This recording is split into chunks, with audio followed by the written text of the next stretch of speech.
ही office आते थे, ज़्यादातर वो घर पे ही वक्त गुजारते थे। शाम को जब मैं ऑफिस से घर वापस आया तो रिजा बहुत खुश थी। फॉर्म वो फिल करवा चुकी थी।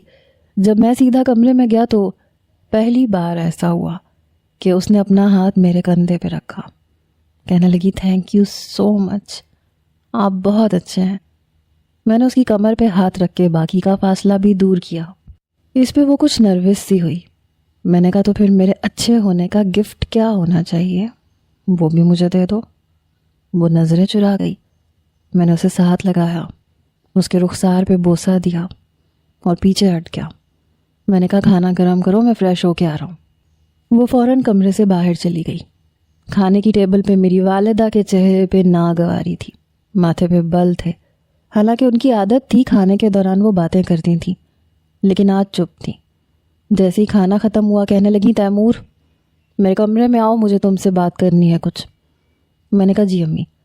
उस वक्त रिजा खाने के बर्तन उठा रही थी और मुलाजिमा के साथ किचन में भी हाथ बटा देती थी। मैं अपनी वालिदा के कमरे में गया तो वो काफ़ी गुस्से में थी। कहने लगी, बहुत बड़े हो गए हो तुम, बीवी के सारे फैसले तुमने अपने हाथ में ले लिए। मैंने कहा, अम्मी क्या हो गया, मैंने ऐसा भी क्या किया है? सब कुछ आपके कहने पे तो आज तक करता आया हूँ, बताइए मुझे। कहने लगी, किससे पूछ के रिजा को इजाज़त दी है तुमने? मैंने कहा, अम्मी वो पढ़ना चाहती है और ये कोई बहुत बड़ी बात तो नहीं है। और फिर अब्बू ने भी इनकार नहीं किया। वो कहने लगी, अपने अब्बू को तो छोड़ो, उन्हें इतनी अकल होती तो आज मैं यहाँ ना होती। मैंने कहा, अम्मी प्लीज़, आज तक ना हमने आपके आगे ज़ुबान खोली है और ना अब्बू के।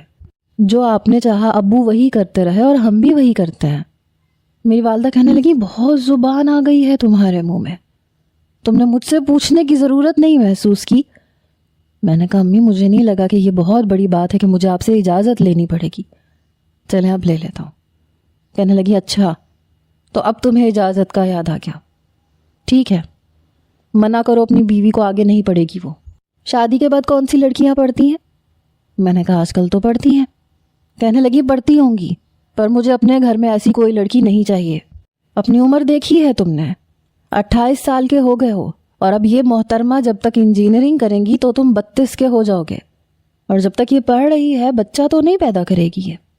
देखो तुम मेरे बड़े बेटे हो, मुझे तुम्हारी औलाद की खुशी चाहिए और जल्द अज जल्द चाहिए। हमजा तो अभी पढ़ रहा है, उसकी शादी को तो अभी 2 साल बाकी हैं या 3 साल। क्या चाहते हो तुम, मैं अब तुम्हारी बीवी की ज़रा सी ख्वाहिश पे अपनी ख्वाहिशात का गला घोंट दूँ? मैंने कहा, अम्मी फिर आपको चाहिए था कि लड़की को मेरे हिसाब से पसंद करती। मेरी वालिदा कहने लगी, मतलब क्या है तुम्हारा? मैंने कहा, वो 19 साल की